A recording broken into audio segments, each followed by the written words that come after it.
Mrs. Pettigrew was not, for example, what they expected. She was small and thin, with worn old clothes, and she looked both sad and frightened at the time. This surprised the children. Their father was usually obsessed with appearances, so they realized he must be very keen on having his floors waxed to think he was a good idea to date such an unimpressive-looking lady. Meanwhile, the wailing continued. "Where is that dreadful noise coming from?" Nanny Piggins asked the children as she shoved pieces of donut into her ears to block out the sound. "It's the baby," explained Samantha, pointing to the straw Mrs. Pettigrew had left in the corner of the room. Being the girl, she instinctively knew these things. "Has the baby swallowed some kind of police siren?" asked Nanny Piggins. "No," explained Derek. "The baby is crying. Being the oldest, he was a font of information. Does it have to be so loudly?" asked Nanny Piggins. Nanny Piggins was not a great one for crying herself, unless something really terrible happened, like someone eating the last piece of chocolate cake, or her trotter getting painfully caught in the vending machine. Once she was trying to return a health bar and swap it for a chocolate bar she really wanted.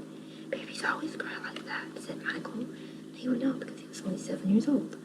So he had one who had recently been a baby himself.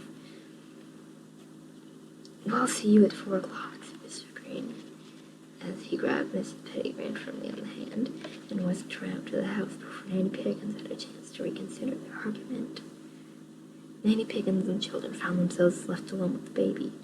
They peered in over the edge of the store. The baby looked very red in the face and unhappy as it screamed louder than anything that Small had a right to be able to scream. "Well, the first thing we need to do is stop it from making that awful wailing sound," said Nanny Piggins. "Wait here." Nanny Piggins hastily disappeared into the kitchen. A moment later, she reappeared, so they were carrying a huge slice of chocolate mud cake, saying this ought to cheer it up. "No," yelled Green children in unison. Unfortunately, Derek was able to grab Nanny Piggins' wrist, and Samantha was able to put her hand in front of the baby's mouth before Nanny Piggins could jam the cake in there. "What's wrong?" said Nanny Piggins. "Do you think it would prefer coffee cake?" "Babies this age don't eat cake," explained Michael. "They don't?" asked Nanny Piggins with genuine surprise. "Then what do they eat?" "They only have milk," explained Samantha. "Surely not, Nanny Piggins. Surely you mean they can only have milk chocolate." "No, Samantha's right," added Derek. "Babies only drink milk. No wonder they're so unhappy, and cry all the time," said Nanny Piggins with genuine sympathy. "The poor little things. Aren't they even allowed hot chocolate?" "That's got milk in it." "No, just plain milk," said Samantha firmly. Now Nanny Piggins felt like crying. She felt so sorry for the little baby.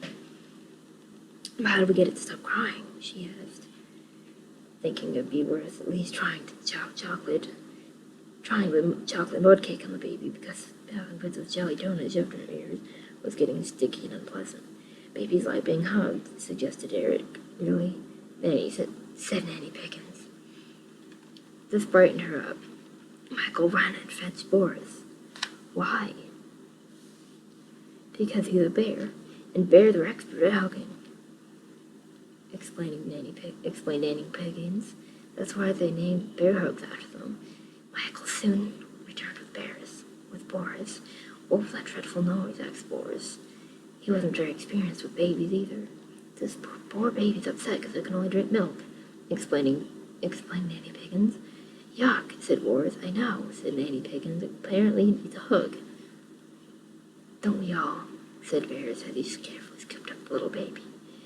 He personally believed that there should be a little more hugging in the world. "You're not going to crush the baby, are you, Doris?" asked Samantha. She loved Boris dearly, but sometimes forgot how huge and strong he was.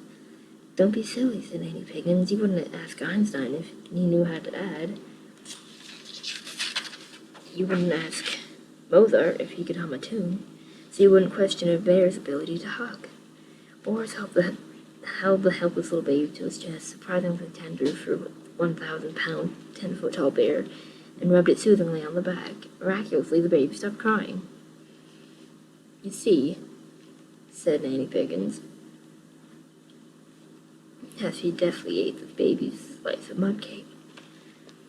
"Now we'd better get started with the babysitting. I suggest we take turns.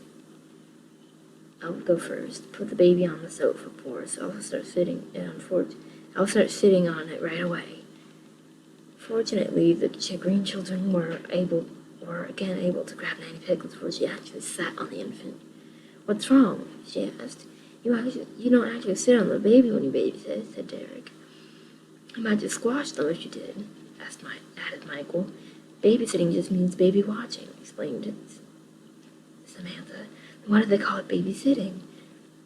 They really should name it something better, or there could be some terrible accidents," said Nanny Piggins. "Eggs like being sat on, boars reasoned, and they're like baby birds."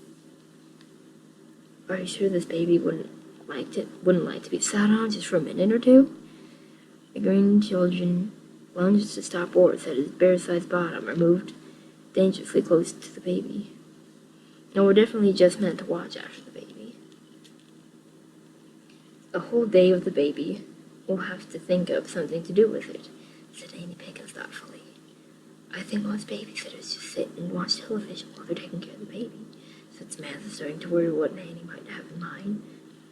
"I'm sure we can come up with something better than watching television," said Nanny Piggins as she looked closely at the baby.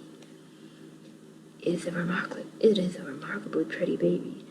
Indeed, as they all looked at the baby, they had to admit it was very pretty. It did not look at all squashed and floppy, like most babies do. Now that her skin was fading back to a nice pink, after the bread it had turned from crying, she was looking positively lovable. "What could possibly be better than watching television?" asked Michael, genuinely baffled. "I know," exclaimed Nanny Piggins, staring on television. And so 3 hours later, Nanny Piggins, the green children, Boris, and the baby were sitting in the waiting room of the talent agency. "Are you sure this is a good idea?" worried Samantha. She was pretty certain Nanny Piggins should ask Mrs. Pettigrew permission before setting the baby up to be in a television commercial. "Of course it's a good idea," said Nanny Piggins. "If this baby could talk, she would thank me. Every woman should get a job as soon as possible, because jobs mean money, and money means not having to rely on anybody else to buy you chocolate cake. Remember that, children." "But she doesn't look like any of the babies here," pointed out Derek, and he was right. All the other babies waiting with their mothers in the waiting room looked immaculate. They were wearing cute little outfits and cute little bows in their cute little hair. Even the mothers looked cute, as if it had all been ironed, then driven to the audition lying down not to get creased. The petting baby, on the other hand, looked completely different. Nanny Piggins had not intended to make the baby dirty when they left the house, but on the way out of the addition, they passed in a large puddle of mud that Nanny Piggins, being a pig, found it impossible to resist. And she knew that the children, particularly Derek, loved being dirty, so she ordered them and the baby to play in the mud immediately. Nanny Piggins thought very highly of the medicinal benefits of mud. To her mind, rolling in mud was a great way to cool off and moisturize the skin and clean off any excess soap that might have built up on the body. So they spent a full hour doing that. Then, because rolling the mud was hungry work, they all stopped for ice cream, and Nanny Piggins managed to get ice cream all over the baby's face before the green children could grab her and convince her that babies do not eat ice cream either. Then there was the honey. Boris just happened to be eating a 5-gallon tub of honey when the baby started crying, and being a very kind-hearted bear, he immediately gave her a hug and a big bear hug without washing his hands first. So as the pettigrew baby sat in the waiting room, she looked very happy, but also extremely dirty, sticky, and brown. The other mothers were giving Nanny Piggins and the baby sighed long looks of disgust. This did not bother Nanny Piggins. She was used to prejudice. She had suffered a life of pigism, so dirtism was no surprise. She knew humans, particularly clean humans, could be very narrow-minded. Pettigrove called out a young man carrying a clipboard. "That's us," said Nanny Piggins. Nanny Piggins, Boris, and the children trooped into the audition room with the baby. It was a large room with a desk in the middle. Behind the desk, sat a director, casting agent, and young woman operating the video camera. Pettigrove, said the director without even looking up, was the baby's first name. "I don't know," admitted Nanny Piggins. "Nobody told us. We call her Baby." The director looked up from his paperwork and immediately dumbstruck. Amazingly, he was not staring at the elegantly dressed pig, the 10-foot-tall bear, or the mud-covered children, but Pettigrew Baby herself. "That's it, she's perfect," he exclaimed. "She is?" Michael said. "Of course she is," Nanny Piggins said. Of course she is," Nanny Piggins said. "Finally someone has come to this decision properly prepared," said the director with delight. "We have?" queried Derek. "All the other mothers have been bringing their pristine, clean babies, whereas your baby is filthy and disgusting," said the director with a huge smile on his face. "And that's a good thing?" said Samantha. "Of course it's a good thing." "All the directors," said the director, "were advertising baby cleaning wipes. We need a baby who has to be utterly filthy and love it." They all turned to look at the Pettigrew Baby cooing happily in Boris's arms. There was no denying that underneath the caked layer of filth, she was certainly looked very happy indeed.